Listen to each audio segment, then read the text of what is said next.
اللہ نے قرآن پاک میں درود پڑھنے کا حکم ارشاد فرمایا ہے، اور اگر آپ آیت کریمہ کا انداز، اس کا طرز دیکھیں گے تو آپ متعجب ہوں گے کہ اللہ تبارک و تعالیٰ نے درود پڑھنے کا حکم تو ارشاد فرمایا ہے اپنے محبوب کے لیے، مگر اللہ تبارک و تعالیٰ نے اس حکم سے پہلے کیا ارشاد فرمایا؟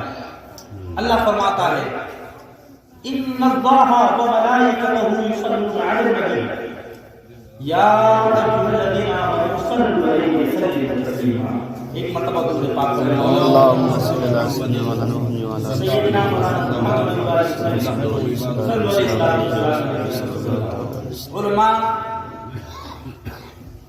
نے فرمایا ہے کہ جب یہ آیت کریمہ سنو یا پڑھو تو حضور علیہ الصلوۃ والسلام پر درود پڑھنا چاہیے، کیونکہ اس آیت میں درود شریف کا حکم اللہ نے ارشاد فرمایا، تو بندے پر لازم ہے کہ وہ اللہ کا حکم سنتے بھی اس پر عمل کرے۔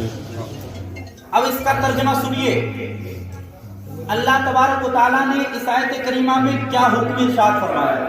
اللہ فرماتا ہے ان اللہ، بے شک اللہ، بے شک اللہ و ملائکتہ، اور اس کے تمام فرشتے، یصلون علی النبی، نبی صلی اللہ تعالی علیہ وسلم پر درود بھیجتے ہیں۔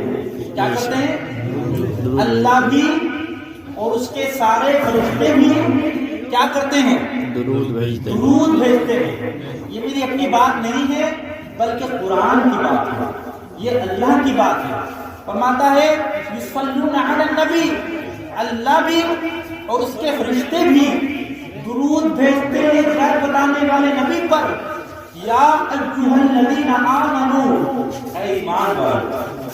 اب ہماری اور آپ کی بات اللہ نے کی اور ہمیں اور آپ کو حکم ارشاد فرمایا، فرماتا ہے یا ایھا الذین آمنوا، اے ایمان والو، یا ایھا الذین آمنوا صلوا علیہ وسلموا تسلیما، اے ایمان والو تم بھی نبی کریم صلی اللہ علیہ وسلم پر خوب خوب درود اور سلام بھیجو۔ کیا بھیجو؟ درود اور سلام بھیجو، درود اور سلام۔ یعنی کہ اس آیت کریمہ میں اللہ نے درود پڑھنے کا بھی حکم ارشاد فرمایا ہے اور صلاۃ و سلام کا بھی حکم ارشاد فرمایا ہے۔ اب بہت سے لوگ اعتراض کرتے ہیں کہ نبی پر سلام نہیں پڑھنا چاہیے، یہ ان کی اپنی بات ہے، ہم تو قرآن کا حکم مانتے ہیں، ہم تو قرآن کی بات کرتے ہیں، ہم تو قرآن پر عامل ہیں، قرآن کے احکام کے پابند ہیں، اور ایسا نہیں ہے کہ جو نبی پر درود نہ پڑھنے کی بات کرتے ہیں وہ نبی پر درود نہیں پڑھتے ہیں، مگر کہاں پڑھتے ہیں؟ نماز پڑھتے ہیں۔ نماز آپ جانتے ہیں کیا ہے؟ نماز اللہ کی عبادت ہے اور اللہ کی خاص عبادت ہے، ایسی عبادت ہے کہ جو تمام عبادتوں میں افضل العبادت ہے نماز۔ آپ اتحیات میں کیا پڑھتے ہیں؟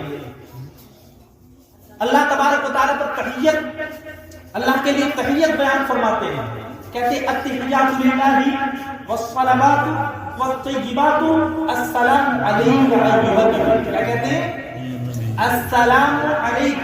ایک لفظ انشاءاللہ اتنے سہل اور آسان طریقے سے سمجھانے کی کوشش کروں گا کہ آپ ایسے ہی عربی سمجھ لو گے۔ فرمایا التحیات للہ والصلوات والطیبات۔ جب حضور معراج کو گئے تھے تو حضور نے یہ اللہ کی بارگاہ میں تحیت بیان کی، یہ حضور نے اللہ کی بارگاہ میں پیش کیا تھا، تو اللہ تبارک و تعالیٰ نے کیا کہا؟ السلام علیک ایھا النبی، اے نبی آپ پر سلام دو۔ اور نماز میں اس تشہد کا پڑھنا، اسے بولتے ہیں تشہد، اس کا پڑھنا واجب ہے۔ کیا ہے؟ واجب۔ اگر ایک حرف بھی چھوڑ دیا تو نماز واجب الاعادہ ہوگی، یعنی کہ ایسی نماز کو دوبارہ پڑھنا ضروری ہوگا۔ اگر جان بوجھ کے کیا اور دھوکے سے چھوٹ گیا تو سجدہ سے اسے کام مل گیا. تو نماز میں پڑھتے بھی نہیں پڑھتے. جب نماز میں پڑھ سکتے ہیں تو نماز کے بعد نہیں پڑھ سکتے. قرآن نماز میں پڑھا جاتا ہے. قرآن نماز میں پڑھنا فرض ہے. قرآن کیا نماز کے بعد منع ہے؟ نہیں. جو چیز نماز میں کی جا سکتی ہے وہ نماز کے بعد بھی کی جا سکتی ہے.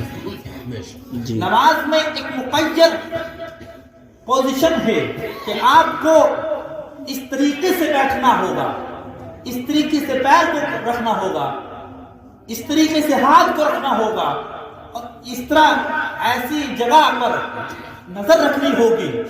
ایک طریقہ ہے نماز کا. مگر نماز کے بعد آپ کسی طریقے سے بھی پڑھ سکتے ہیں. آپ بیٹھ کے بھی پڑھ سکتے ہیں, کھڑے ہو کے بھی پڑھ سکتے ہیں. کھڑے ہو کے پڑھنا افضل ہے کیونکہ اس میں تعظیم نبی ہے. اگر کوئی بڑا آ جائے اور ہم بیٹھے ہوئے ہو تو تعظیم کیا ہے؟